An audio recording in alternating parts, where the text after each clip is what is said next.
Olá, seja muito bem-vindo. Este é o SOS Convida, o seu programa semanal que leva até você e a sua família as dicas e orientações a respeito da saúde e do bem-estar. E por falar em bem-estar, hoje nós vamos conversar com a Cássia. A Cássia, ela é psicóloga e o nosso tema de hoje é alienação parental. E nós já vamos fazer a primeira pergunta para a Cássia. Cássia, hoje nossa conversa ela é muito séria. Nós vamos falar de alienação parental. Eu gostaria que você explicasse um pouco para quem está nos assistindo o que é alienação parental. Primeiramente, queria agradecer a vocês, pelo convite de estar aqui falando de um assunto tão importante, que é sobre alienação parental. E o que é alienação parental, seria um conjunto de comportamentos realizados por um dos pais que estejam passando por um processo muitas vezes de separação, ou até avós, quem detém a guarda de uma criança ou de um adolescente, que exercem comportamentos de denegrir e de distorcer a imagem do outro genitor.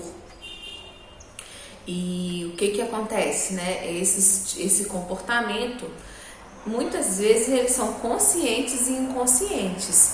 Às vezes a pessoa que faz, ela não consegue perceber que o comportamento está sendo denegrindo a imagem, ou do pai ou da mãe. Muitas vezes pode ser a mãe falando do pai, ou o pai falando da mãe, ou os avós, como eu disse, num momento que estão todos frágeis, Num processo, por exemplo, de separação, é um momento extremamente difícil emocionalmente e envolve muitos medos, E muitas vezes esse comportamento, a causa pode ser, receio de perder o amor do filho, sentimento de vingança com o cônjuge. Então são situações, que às vezes a pessoa ela tem a consciência, às vezes é inconsciente. E aí a gente precisa perceber a gravidade disso, o que isso acarreta para a criança ou para o adolescente. A alienação parental, Cássia, ela ocorre de ambos os lados? Qualquer um que exerce um papel de autoridade da criança, que cuida da criança ou do adolescente, seja o pai, seja a mãe, seja a avó, qualquer um que tenha esse comportamento de estar denegrindo a imagem de um ou de outro, já se enquadra como uma alienação parental. E hoje, desde 2010, existe uma lei, a lei de número 12.318, em 2010, que ela foi sancionada dizendo sobre o que é alienação parental, o que são, quais são as consequências, o que são os comportamentos exercidos pelos pais que pode ser considerado uma alienação parental. Às vezes a pessoa faz e nem sabe o que faz, Quando ela, por exemplo, dificulta a pessoa, um dos pais, um dos genitores, ter contato com a criança, quando ela dificulta o acesso à informação escolar, médica. Então, às vezes a criança está com algum problema de saúde, um dos genitores que tem a guarda, que a criança convive e mora, quem cuida da vida da criança, e às vezes ela deixa de passar informação para o pai, quando às vezes modifica de cidade, sem comunicar para o genitor, dificultando o vínculo e o acesso da criança ou do adolescente a esse genitor. E pode ser exercido até por avós, E a gente vai dizer que existem tipos também de alienação, porque algumas podem ser sutis e outras mais graves, Aquelas sutis é quando o genitor fala sutilmente sobre o outro, reclama, e a gente percebe que no dia a dia isso acontece. Você vai falar às vezes mal, do outro, até pelo sentimento que ainda está de elaboração daquele processo, às vezes da separação. É natural que isso aconteça. A questão é como que isso tem se dado na relação, se isso é uma constância, ou se você chega num outro momento, retifica com a criança. Ah, a mamãe ou o papai, aquela hora estava falando sobre ou o papai ou a mamãe, né? Mas num momento de raiva, me desculpa, filho, nós nos separamos, mas ele vai continuar sendo seu papai, sua mamãe, nós não estamos mais juntos. Então, às vezes, a mamãe e o papai não deu certo como marido e mulher, mas ele vai continuar sendo seu papai e sua mamãe.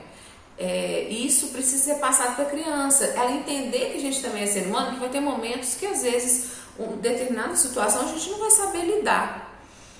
Mas quando isso se torna, né, uma questão constante, quando é passado para a criança toda a situação vivenciada, porque ainda num processo às vezes de separação as coisas não estão resolvidas emocionalmente, né? Você não deu conta de lidar, o outro também não deu conta, então vão ter situações difíceis e conflituosas que às vezes o filho não precisa saber, muitas vezes não precisa saber. E aí, como uma forma, às vezes, de distanciar aquela criança do genitor, é passado. Isso é uma forma, é passado para essa criança, isso é uma forma que dificulta a relação dela com o pai, dificulta a relação dela com a mãe, porque ela vai escutando e vai criando uma imagem daquela mãe, daquele pai, conforme o que ela está escutando. E aí vai do leve, moderado ao grave, quando são situações de realmente às vezes mudar de cidade para não conviver, situações que às vezes são colocadas que não existem, né? Assim, tantas situações que a gente vai vendo no nosso dia a dia de consultório, de atendimento de família, e que a gente precisa ir trabalhando com cada um e mostrando a consequência emocional disso para este momento do desenvolvimento da criança ou do adolescente e para a vida futura dela, né? Como ela vai estabelecer vínculos, inclusive amorosos depois, tem a ver com tudo isso que ela está vivenciando agora. Então a gente precisa ter esse cuidado e ajudar os pais a perceber e a ter essa consciência que isso que às vezes está fazendo, que ele nem percebeu, é uma alienação parental. Quais as consequências psíquicas e emocionais para as crianças que sofrem com a alienação parental, Cássia? As consequências psíquicas e emocionais para a criança e para o adolescente que sofre alienação parental. Dificulta todo o vínculo estabelecido dela com o genitor, com o pai ou a mãe dela. A imagem que ela vai criando, né, disso que está sendo escutado, a visão do outro, porque o outro muitas vezes ele está dizendo de um lugar, de alguém que ocupou um lugar afetivo, diferente do lugar de filho, né? Se pode ter, é o que a gente mais vê, né? Tantos casamentos que não deram certo e que naquele momento os pais não conseguiram ser pais daquela criança no momento de tanto conflito afetivo, e que uma separação muitas vezes favorece inclusive a relação dos pais. Eles vão conseguir construir uma relação melhor muitas vezes depois da separação, onde vai ser possível cada um ocupar o lugar, né? E eu acho que quando os pais vivenciam essa questão da alienação parental, é o receio, né, de achar, não, meu filho vai ficar mais tempo com ele, vai gostar mais dele, e fica aí uma disputa de amor para essa criança, e essa criança vai trazendo consequências, porque ela percebe, ela vai sentindo e percebendo isso. Então ela vai muitas vezes alterar o comportamento, pode ter rendimento dela escolar pode cair, né? Então ter dificuldades nas atividades escolares, ela não conseguir aí, de certo modo, exercer um desempenho bom. Uma irritabilidade, uma agressividade, às vezes um embotamento afetivo, aquela criança que se fecha e não consegue se colocar, aquela criança que muitas vezes vai apresentar crise de choro, dificuldades no sono, outras que podem apresentar inclusive dificuldades alimentares, né, ou uma questão de obesidade, até uma seletividade, um mudismo, que é o que eu já tinha colocado, a criança que fica embotada afetivamente. Então a gente vai percebendo, cada um do seu modo, vai apresentando no corpo e na fala e no comportamento o que sofre.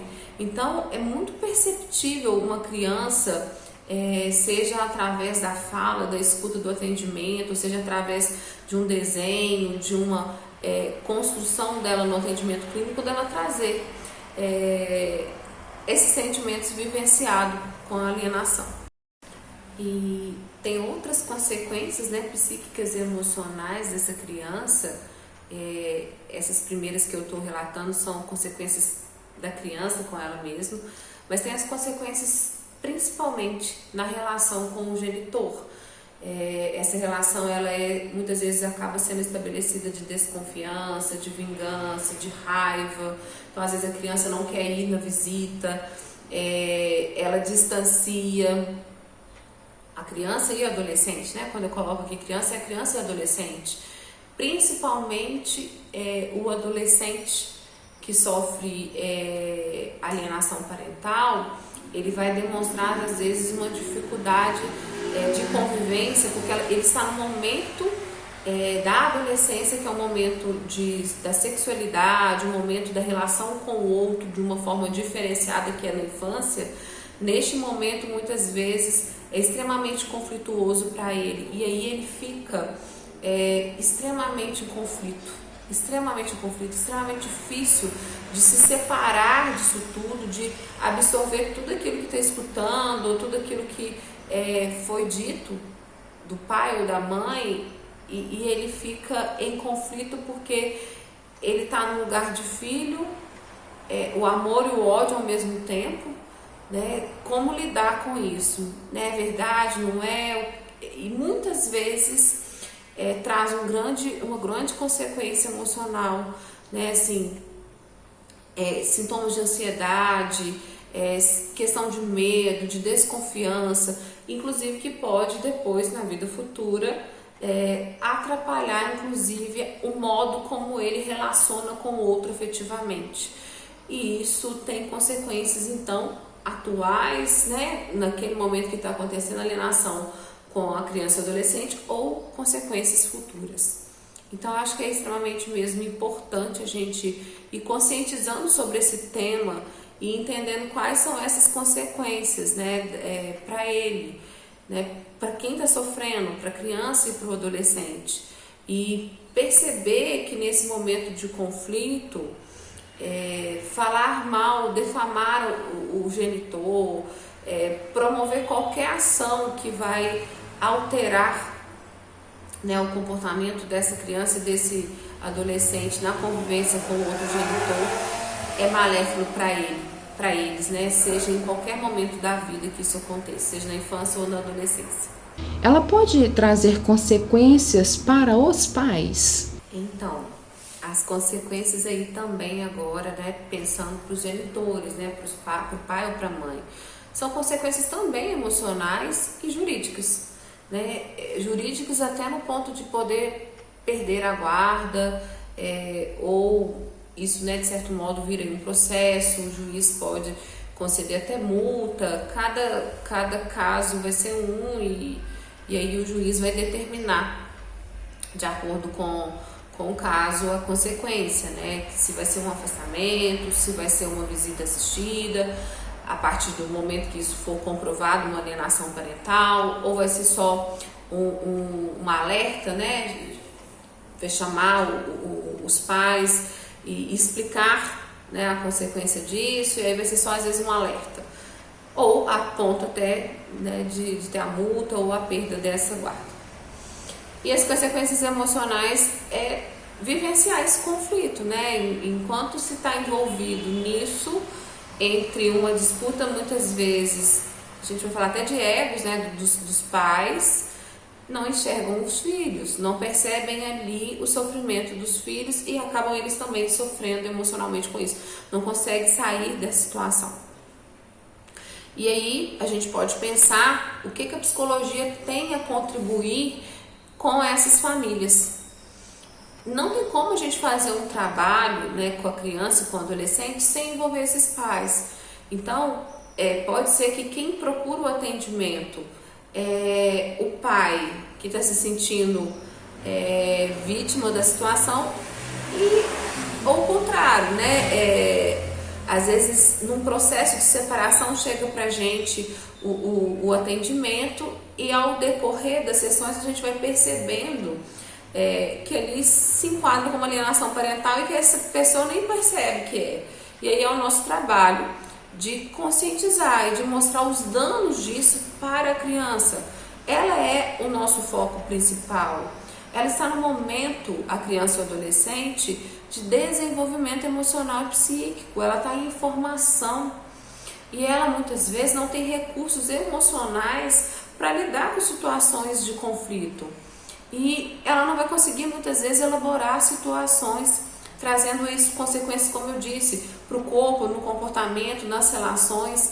Então é importante, extremamente importante, às vezes no caso de uma separação, ou que às vezes uma pessoa falece, né, um dos genitores, e aí essa criança fica com avós, e aí, às vezes o avô ou a avó não lidava bem com o genitor, e aí vai trazendo para essa criança uma imagem distorcida, mesmo que esse pai, esse genitor não esteja aqui mais, né, venha a falecer, isso configura-se como uma alienação parental, porque a imagem que essa criança vai construir desse genitor, desse pai e dessa mãe, vai ser do que foi escutado. Então é importante trazer, né, para as famílias as consequências disso, daquilo que é dito. E a criança absorve o que é dito não só com ela, mas ela absorve o que é dito ao seu redor. Às vezes fala, mas eu não falei nada com a criança, mas está falando com outro no telefone, ou está falando próximo dessa criança, e essa criança vai ouvindo e construindo essa imagem distorcida. Ela não teve, às vezes, a oportunidade de construir uma relação na nova configuração familiar. E essa família, a psicologia vai contribuir nisso, ela toda está em sofrimento e ela precisa, neste momento, trabalhar como que vai ser essa nova configuração familiar. Se foi num processo de separação ou se alguém faleceu, como que vai ser a nova configuração familiar? Como é ser filho de pais separados? Como é ser filho convivendo em duas casas? E aí a psicologia vem ajudando essa criança a entender o conflito do que papai e mamãe vivenciaram enquanto marido e mulher são deles, e agora o que você tem para construir com o papai ou com a mamãe é uma nova relação sua que vai continuar sendo, né? Ele papai, ela mamãe, né? E vão continuar tendo esse vínculo, só que agora em espaços diferentes, em situações diferentes. E é isso que a psicologia tem a contribuir, seja com a família, né? Seja com os pais, ou com a própria criança, ou com o próprio adolescente, de entender essa nova configuração familiar, essa nova modo de existir deles ali. Então é isso que a psicologia tem a contribuir nos atendimentos clínicos individuais com a criança ou de orientação familiar. Você, como profissional, identifica situações de alienação parental? E se sim, Cássia, como você contribui? Bom, Patrícia, nós identificamos, né, uma alienação parental a partir do discurso, né, a análise do discurso dos pais, da criança. Então, em atendimentos, né, o pai vai trazer nas sessões falas mostrando como foi essa história, como está sendo o processo da separação, e a gente vai analisando. Na criança isso é demonstrado muitas vezes através da fala, de desenho, de brincadeiras, de alteração de comportamento, fala que muitas vezes corresponde ao que ela escutou. Como eu tinha dito, ela escutou diretamente ou ela escutou indiretamente.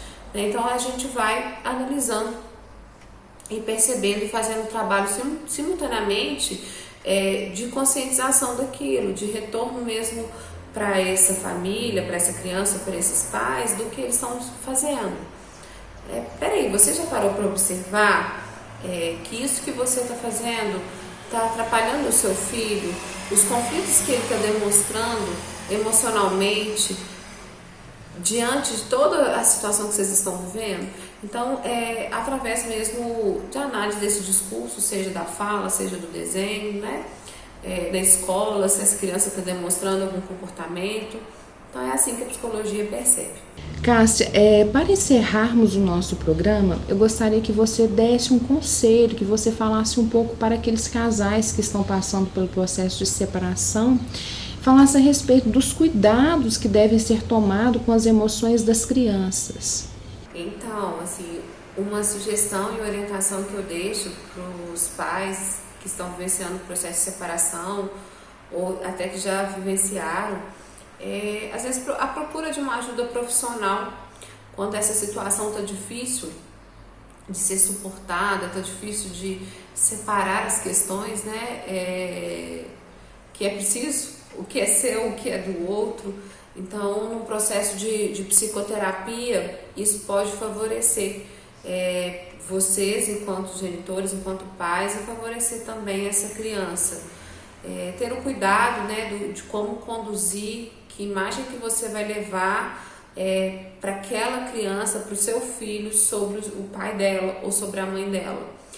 Independente do que vocês vivenciarem enquanto casais, porque são papéis e funções diferentes. Vocês não são mais marido e mulher, mas vocês vão continuar sendo pais e precisam encontrar formas e saídas juntos de como vai ser daqui para frente essa nova configuração familiar. Como que vocês vão continuar exercendo este papel, não estando mais juntos, mas como que vocês vão participar da escola, do filho, da vida, da saúde dele, da convivência. E se isso está em extremamente situações difíceis, conflituosas, se vocês não conseguiram elaborar inclusive essa separação com vocês, isso dificulta como você vai conduzir com o seu filho. Então, a primeira coisa, eu acho que é perceber a importância, às vezes, de uma ajuda profissional neste momento e procurar, né? É preciso, muitas vezes, admitir, não consigo, eu preciso procurar ajuda. E neste processo, todos vocês serão beneficiados. E que tem pessoas que às vezes não vão precisar da ajuda profissional, né? Elas vão às vezes conseguir lidar com a situação sem precisar de uma ajuda. E o que eu deixo para vocês não esqueçam dos filhos de vocês, né? As consequências que isso pode ocorrer para ele. Então tem situações e informações que vocês não precisam passar para o filho de vocês. Né? Situações às vezes até que vocês ainda estão resolvendo e que no fervor das emoções a gente distorce, a gente não entende às vezes o outro lado, passa toda a raiva para o filho e naquele momento a gente precisa separar um pouco das coisas, né? Assim, a raiva é dele enquanto marido ou mulher e não enquanto pai e mãe, são funções diferentes, né? É isso que eu queria deixar para vocês. Agradeço, né, imensamente a oportunidade de estar podendo falar sobre este assunto. Um abraço a todos e até breve. Cássia, muito obrigada pela sua entrevista. O nosso programa foi maravilhoso. Você esclareceu muitas dúvidas a respeito da alienação parental. Eu acredito que nós devemos voltar a falar mais sobre esse assunto e eu te espero mais uma vez nos nossos próximos convites. Um abraço para você. E você que está nos assistindo, que nos acompanhou até aqui, um abraço para você e está marcado. O nosso próximo encontro é na quarta-feira que vem às 19h30. Eu espero por você. Um abraço, fique com Deus.